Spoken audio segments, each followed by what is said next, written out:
Assalamualaikum warahmatullahi wabarakatuh. Pada kesempatan kali ini saya akan membahas mengenai forecasting.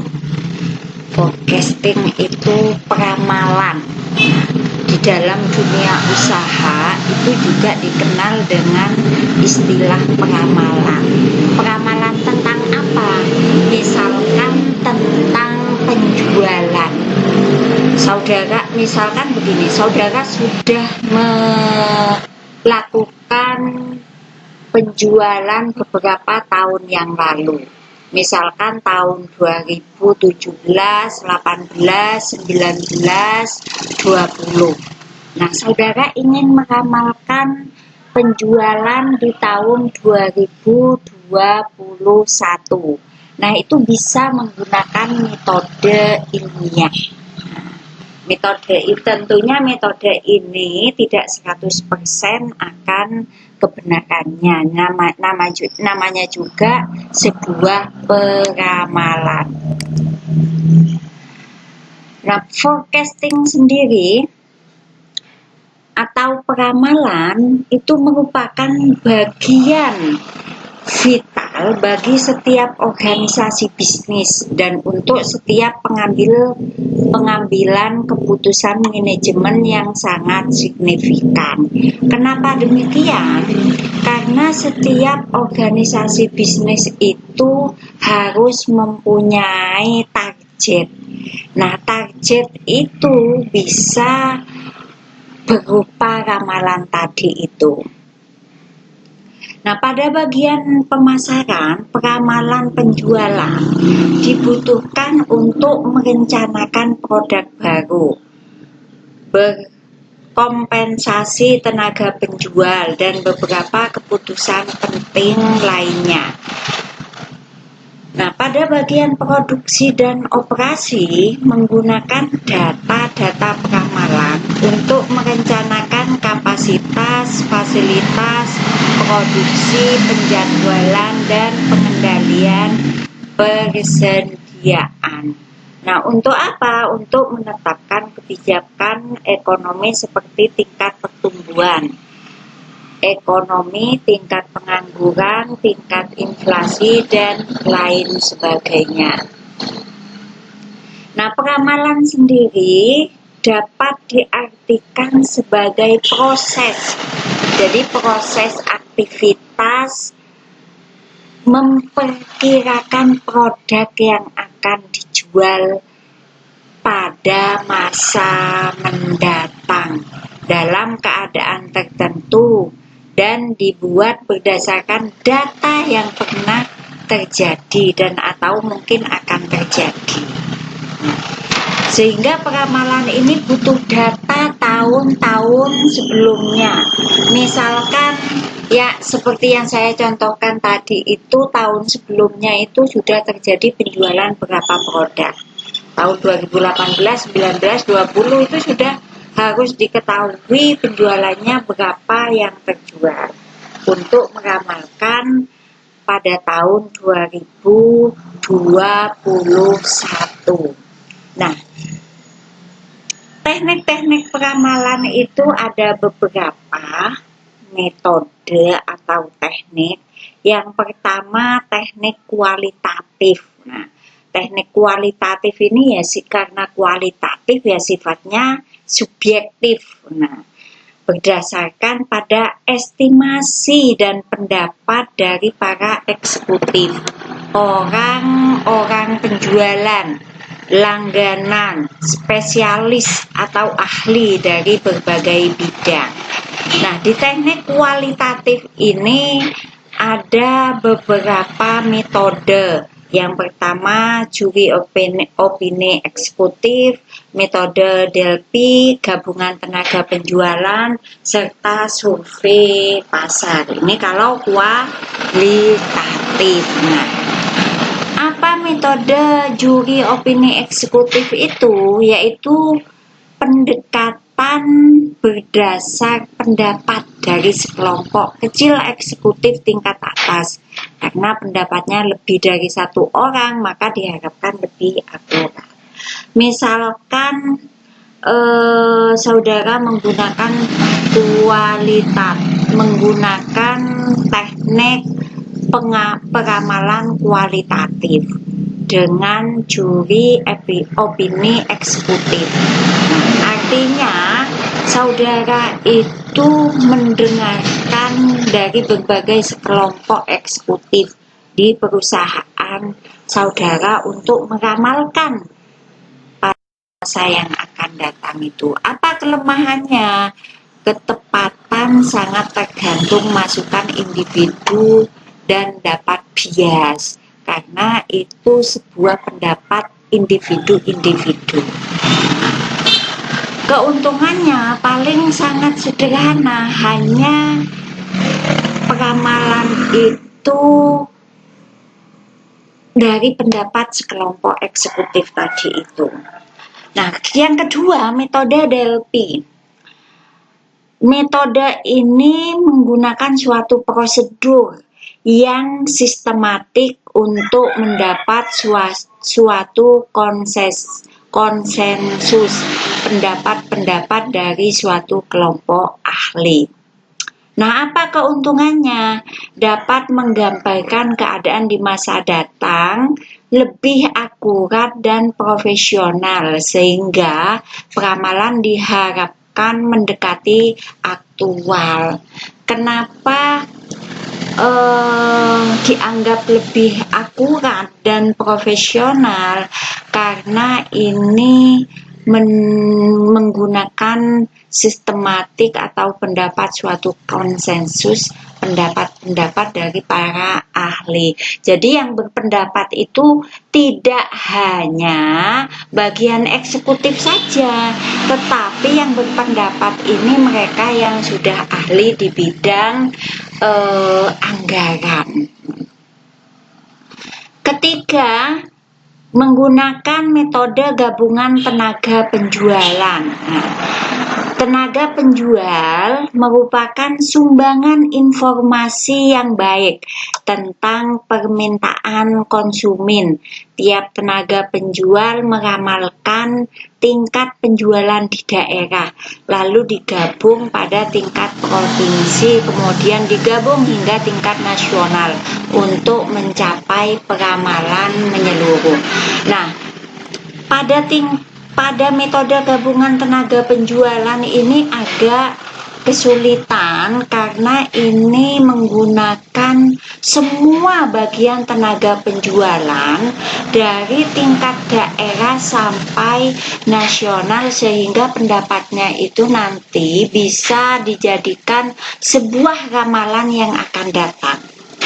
Keempat, survei pasar. Yang keempat ini menggunakan masukan dari konsumen-konsumen potensial terhadap rencana pembelian di masa datang. Peralatan peramalan yang berguna bila ada kekurangan data historik atau data tak reliable digunakan untuk meramal permintaan jangka panjang dan penjualan produk baru. Nah, tentunya di survei pasar ini ada kelemahannya, biayanya mahal dan sulit untuk dilakukan. Kenapa demikian? Karena membutuhkan banyak konsumen untuk disurvei.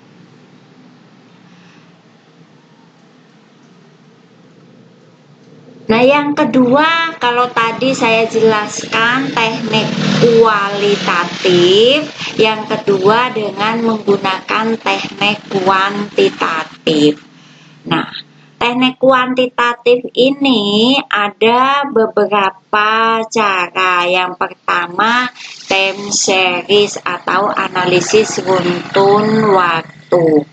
Nah, apa ini? Yaitu untuk meramalkan kejadian di masa datang atas dasar serangkaian data masa lalu yang merupakan hasil observasi sebagai variabel menurut waktu dan digambarkan dalam bentuk grafik yang menunjukkan perilaku variabel subjek Nah, pola data dari serangkaian waktu ini konstan, kecenderungan, musiman, dan siklus. Nah, ini yang pertama. Nah, persyaratan menggunakan metode kuantitatif ini apa? Tersedia informasi tentang masa lalu. Jadi informasinya lengkap. Masa lalu itu ada semua, ada datanya. Yang kedua, informasi tersebut dapat dikuantitatifkan dalam bentuk data numerik. Yang ketiga, dapat diasumsikan bahwa beberapa aspek pola masa lalu akan terus berlanjut di masa yang akan datang. Nah, untuk langkah-langkah peramalan ini, saudara bisa baca. Misalkan yang pertama didefinisikan tujuan peramalan, ada plot data masa lalu dan seterusnya. Nah, ada beberapa pola data metode deret berkala. Ini tidak usah saya jelaskan. Nah, ini metode deret berkala itu seperti ini. Gambar 1.1 ini kalau ini menggunakan waktu, kemudian waktu pola horizontal, kemudian yang kedua waktu pola data musiman. Nah, kalau data musiman itu ada beberapa produk yang memang dibutuhkan pada waktu musiman. Misalkan es krim itu lakunya di musim panas. Kemudian baju hangat di Jepang itu lakunya di musim dingin atau gugur ya. Ini menggunakan metode data musiman.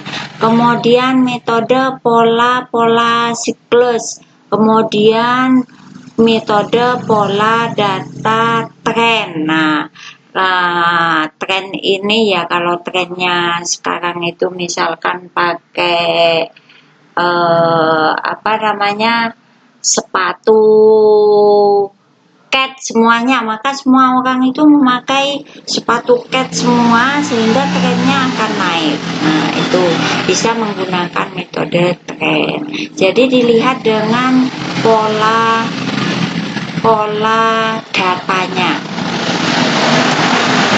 Kemudian metode deret yang kedua itu metode deret waktu, itu menggunakan analisis tren garis lurus.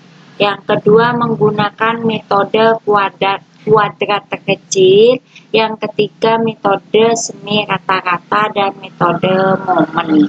Saya jelaskan mengenai analisis tren garis lurus ya. Analisis tren garis lurus ini menggunakan data yang secara random berfluktuasi membentuk garis lurus. Lah, bagaimana rumusnya? Rumusnya itu Y sama dengan A plus BX. X-nya itu sama dengan 1, 2, 3, dan seterusnya. Di mana Y itu menggunakan variabel terikat, sementara X menggunakan di mana Y itu variabel terikat, X-nya variabel bebas, A itu nilai konstan, B itu koefisien arah regresi, N itu jumlah data. Di mana A itu sama dengan sigma Y dibagi N dikurangi B dalam kurung sigma X kuadrat dibagi N. Nah, B-nya bagaimana? Cara mencari B-nya? N sigma XY dikurangi sigma X sigma Y dibagi N sigma X kuadrat dikurangi X sigma X kuadrat. Nah, bagaimana menghitungnya? Nah, ini contohnya. Saya bukakan yang ini ya, yang Excel-nya. Nah, yang Excel-nya datanya, contoh analisis tren garis lurusnya ini datanya misalkan N-nya 1, 2, 3, sampai 5, tahunnya 2010, 11, 12, 13, 14.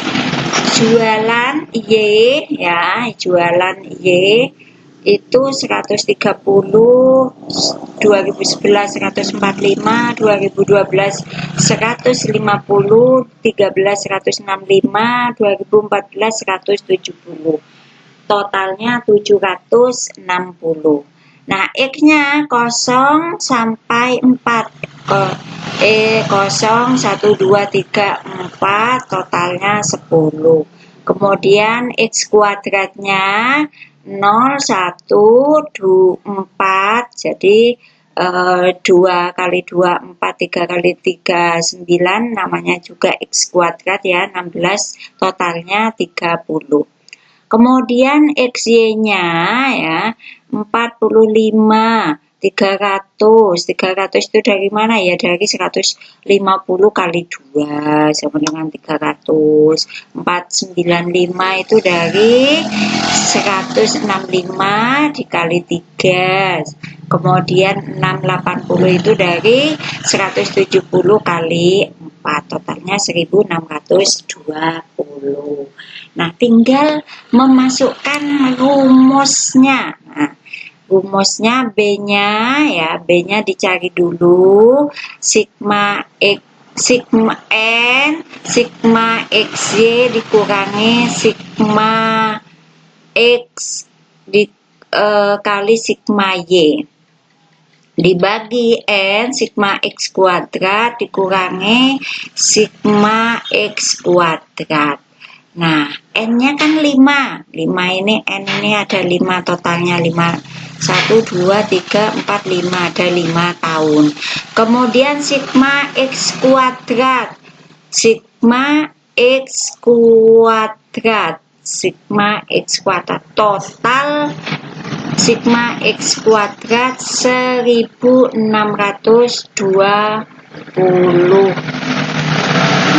Itu ya. Kemudian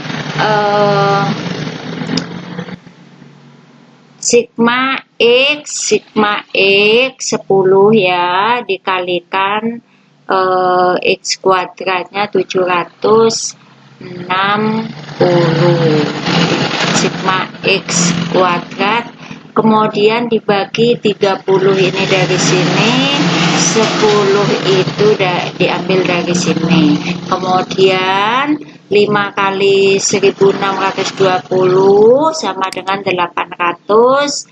8100 dikurangi 7600. 5 kali 30 sama dengan 150. 10 kuadratnya 100. Kemudian ini 500 ini dari 8100 dikurangi 7600, 500, kemudian 150 dikurangi 150, sehingga B-nya diketahui 10.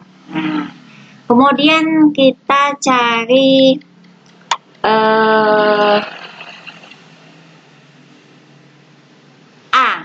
sigma X dibagi N dikurangi B, sigma X dibagi N ya. Sigma Y-nya, sigma Y ya ini ya maksud saya. Sigma Y-nya 760, sigma X-nya 750, N-nya 5 dikurangi B 10 ya, B-nya 10, kemudian sigma X-nya 10 dibagi N 5, kemudian A-nya ya 760 dibagi 5 152 dikurangi 10 dikalikan 2 sama dengan A 152 dikurangi 20, jadi A-nya 132. Nah, baru cari Y-nya. Y-nya A sama plus BX, A-nya 132 dari sini, kemudian ditambah B 10, X-nya 5. Nah, X-nya 5, Kemudian Y sama dengan 132 ditambah 10 kali 5, Y 132 ditambah 50, sehingga Y-nya ketemu 180 unit. Nah, itu penjelasan dari saya mengenai analisis tren garis lurus.